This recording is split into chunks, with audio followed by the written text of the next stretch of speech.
Hello any friends, तो कैसे आप सब। वापस आ गए एक अमेजिंग से एक्सप्लेनेशन के साथ। आज हम करने वाले हैं एक मानवा का हिंदी एक्सप्लेनेशन जिसका नाम है triple S class revival Hunter. इसको मैं एपिसोड बाय एपिसोड एक्सप्लेन करूंगा। आज की वीडियो में हम इसका फर्स्ट एपिसोड कवर करेंगे, तो चलिए शुरू करते हैं। शुरुआत एक बड़े टावर के सीन से होती है जिसमें बताया जाता है कि कोरिया की सबसे बड़ी guild black dragon guild 14th floor से एक बार फिर खाली हाथ वापस आ गई है। इतने स्किल्ड होने के बावजूद भी वो इस रेड को कंप्लीट नहीं कर पाई, लेकिन हमारा नंबर 1 हंटर इस रेड को अकेले ही कंप्लीट कर चुका है। आज फेमस स्टार फ्लेम एम्परर ने पहले ही इस रेड को खत्म कर दिया था। तभी एक रिपोर्टर उसके पास आकर पूछता है, फ्लेम एम्परर आप कैसे हैं, आपने ये रेड अकेले कैसे कंप्लीट किया। फ्लेम एम्परर एक ठंडा सा जवाब देता है, मैं ठीक हूँ। नरेशन बताता है कि टावर के अपीयरेंस के बाद से सिर्फ एक इंसान है जिसने बॉस मॉन्स्टर को अकेले मारा है, और वो है फ्लेम एम्परर। पर फिर फ्लेम एम्परर गुस्से से रिपोर्टर का माइक छीन लेता है और कहने लगता है, मुझे मेरे नाम से बुलाओ। ये बकवास नाम किसने दिया? तुम लोग मुझे फ्लेम एम्परर क्यों बुलाते हो? मेरा खुद का एक नाम है।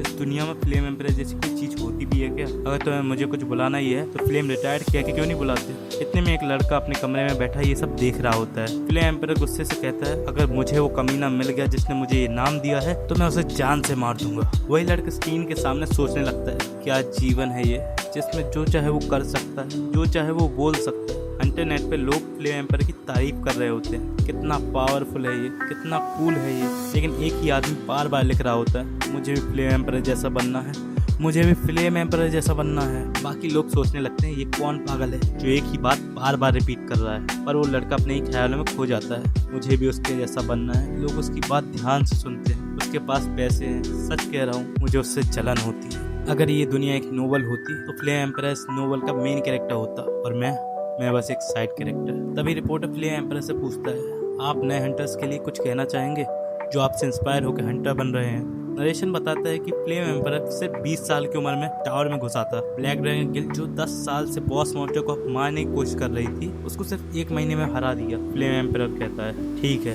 सुन लो, ये मैं सिर्फ एक बार बोल रहा हूँ। आखिर में सिर्फ वही सफल होता है जिसके नसीब में लिखा हो। लेकिन अगर तुम सफल हो भी जाओ तो मेरे रास्ते में कभी मत आना, वरना मारे जाओगे।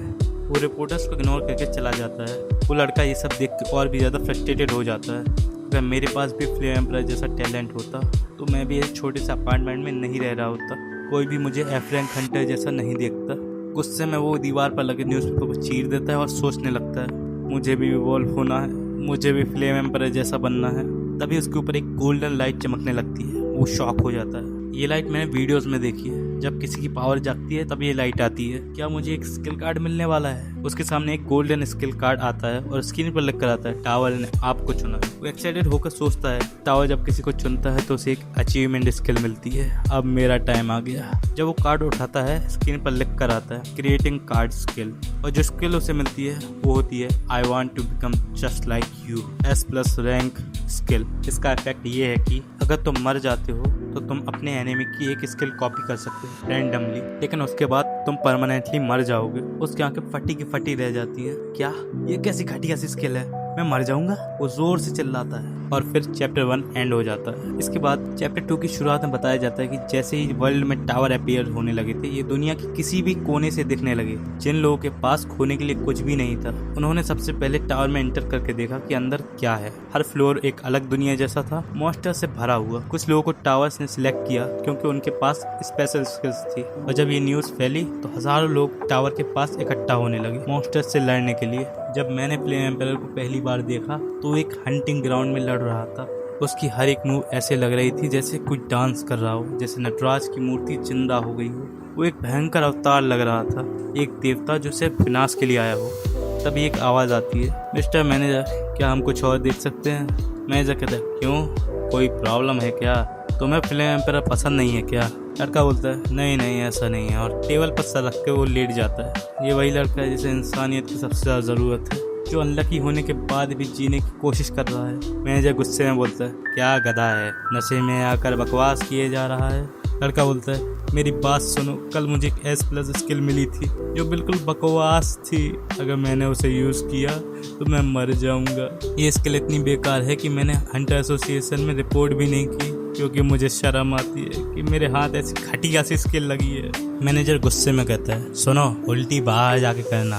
लड़का रोते हुए चल रहा होता है, उसके दिमाग में सिर्फ एक ही चीज चल रही है, आज भी टॉप रैंकर में फ्लेम एम्परर ही नंबर 1 है। तभी अचानक से उसके सर में तेज दर्द होने लगता है और तभी उसके कान में एक आवाज पड़ती है। वो दीवार के पास जाकर सुनने लगता है। एक लड़की जोर से बोलती है, फ्लेम एम्परर तुम साइड हो जाओ, तुम ऐसा क्यों कर रहे हो? फ्लेम एम्परर एक ठंडे से लेकिन तेज आवाज में बोलता है, तुम बहुत अच्छी एक्ट्रेस हो, अगर कोई ये सुने तो लगेगा कि तुम ही विक्टिम हो, मगर तुमने तो मुझे जहर देने की कोशिश की है।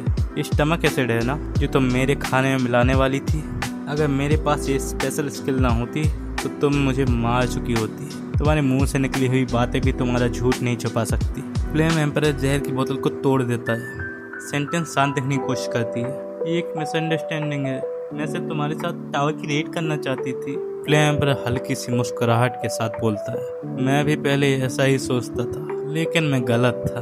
लड़का जो छुप के देख रहा होता है, उसके दिमाग में एक अजीब सा सवाल आता है, ये दोनों कहीं डेट तो नहीं कर रहे? भला कौन सा कपल ऐसे बात करता है? सेंटेंस कहती है, हम बैठकर बात कर सकते हैं और मिसअंडरस्टैंडिंग को दूर कर सकते हैं। फ्लेम एम्परर हल्की सी हंसी के साथ बोलता है, ये अच्छा लग रहा है, तुम इतनी जेंटल हो, पर ये बातचीत के रूल्स मैं तय करूंगा।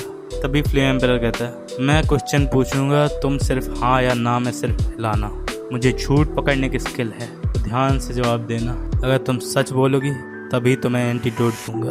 लड़का जो अभी तक छुपा था वो सोचता है, ये इंसान बिल्कुल भी नहीं बदला, नंबर 1 रैंक होने के बावजूद वैसा का वैसा ही है। सेंटेंस कुछ नहीं बोलती। फ्लेम एम्परर गुस्से में उसका गला दबा देता है। सेंटेंस की आंखें बंद होने लगती है। फ्लेम एम्परर अपनी फ्लेम्स एक्टिवेट कर लेता है। लड़का अभी चुपचाप वहाँ खड़ा होकर देख रहा होता है। उसके दिमाग में बस एक ही सवाल घूम रहा होता है, कैसे इंसान इंसानियत के हीरो होने चाहिए। तभी फ्लेम एम्परर कहता है, सेंटेंस गुड बाय, और एक झटके में उसको जला देता है। लड़का चुपचाप खड़ा होकर सब कुछ देख रहा होता है। उसके होश उड़ जाते हैं, ये हीरो नहीं है, ये एक साइकोपैथ है। लड़का तेजी से भागने लगता है, पर उसके पैर के नीचे एक बोतल आ जाती है और उससे आवाज होती है। फ्लेम एम्परर मुस्कुराकर बोलता है, ओह तो तुम यहाँ छुपे हो। तभी फ्लेम एम्परर लड़के के सर पर हाथ रखता है और उसका सर जला देता है। और फिर वापस से रियलिटी में आते हैं। वो चीख पड़ता है, मुझे मरना नहीं है, मुझे मरना नहीं है। सिस्टम उसकी विश फुलफिल कर देता है। एक आवाज सुनाई देती है, आपकी विश पूरी हुई, एक स्किल सिलेक्ट करें। लड़का शॉक में है। उसके सामने एक ऑप्शन आता है, मुझे एक स्किल कॉपी करनी है। और अगले ही पल वो एक दिन पहले उठता है। टीवी पर न्यूज आ रही होती है। आज फ्लेम एम्परर के एक नए हंटर से मुलाकात होने वाली है। लड़का होश में आते ही समझ जाता है, मुझे एक और मौका मिला है। और इसी के साथ चैप्टर 2 यहाँ पर खत्म होता है। अगली वीडियो में हम देखेंगे कैसे हमारा मेन कैरेक्टर एक SSS क्लास हंटर को अपने प्यार में फंसाता है। और हाँ, अगर आपको ये वीडियो पसंद आया हो तो लाइक को शेयर और सब्सक्राइब करना ना भूलें। तब तक के लिए मिलते हैं, बाय बाय।